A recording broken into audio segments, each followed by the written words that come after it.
Is the clock ticking on a beloved Canucks forward's future in Vancouver? With the trade rumors swirling and contract talks dragging on for months, fans are left wondering if we're about to witness a major shift in the roster. The stakes are high, and the implications for the team's playoff hopes could be monumental. Are we ready to say goodbye, or is there still a chance to see a new chapter unfold? Stick around, because this is a story that every true Canucks fan needs to hear. Don't forget to subscribe and hit that like button to stay in the loop.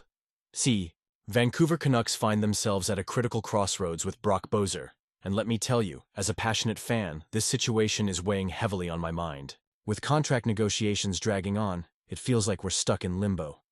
Boeser, who is in the final year of his deal with a cap hit of $6.65 million, is second on the team in goals, and his value is undeniable.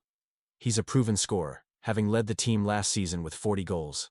The Canucks have a decision to make, and it's a big one.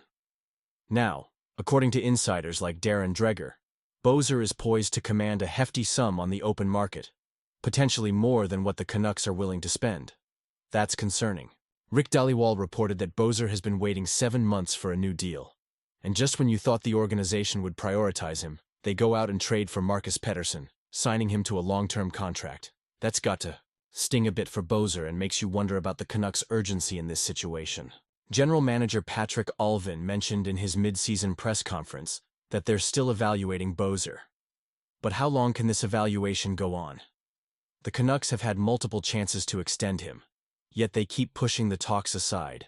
This indecision is frustrating, and honestly, I'm torn about what the right move is here.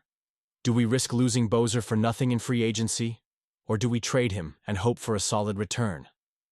Satyar Shah from Sportsnet hinted that if the Canucks fall out of the playoff race, a trade might become more likely. They currently hold the second wildcard spot, so the clock is ticking. If they decide to part ways with Boeser, they might be looking to acquire an impact forward in the mid-20s, someone who can grow alongside the core. That's a solid strategy, but it raises questions about the direction of the team and what it means for our playoff hopes. The NHL's salary cap is set to rise significantly over the next few seasons, which means the Canucks could technically afford to keep Boeser at around $8 to $9 million. But are they willing to go that high? The uncertainty in the market makes it hard to gauge what Boeser's worth will be. Letting him walk into free agency could mean losing a key player and perhaps missing out on setting a new market for top-tier scorers. So, what do you think? Is it time for the Canucks to buckle up and pay Boeser? Or should they explore trade options while they still can? I want to hear your opinions down below. This is a pivotal moment for the franchise, and as fans, we need to share our thoughts and expectations. Elias Pettersson's struggles at the Four Nations tournament are raising serious questions for the Vancouver Canucks. In the first 2 games, he was almost invisible on the ice, finishing with 0 points while Sweden faced 2 disappointing losses. For casual fans, his performance was so lackluster that they might not have even noticed he was there. This is troubling news for Canucks supporters, as it mirrors his season in the NHL, where he's managed just 34 points in 49 games. The team expected so much more when they signed him to a long-term deal. Many hoped that this international break would allow Pettersson to regroup and find his game again, but instead, it's only highlighted the ongoing issues he faces.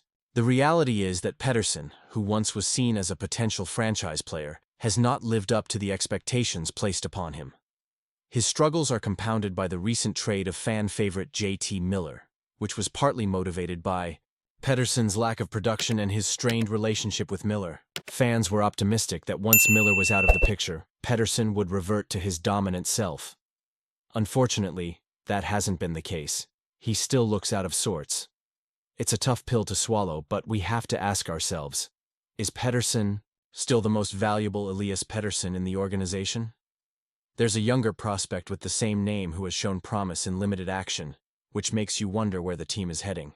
To their credit, the Canucks have managed to stay competitive in a challenging Western Conference, but with the high expectations surrounding Pettersson, this version of him just isn't cutting it. If he doesn't turn things around soon, the Canucks could be left with an $11.6 million contract that feels more like a burden than an asset. It's a situation that could hinder the team's future, trapping them in a cycle of mediocrity. As passionate fans, we want to see our stars shine, and this is a critical moment for Pettersson. Can he reclaim his form and justify the faith the organization has placed in him? And you, what do you think?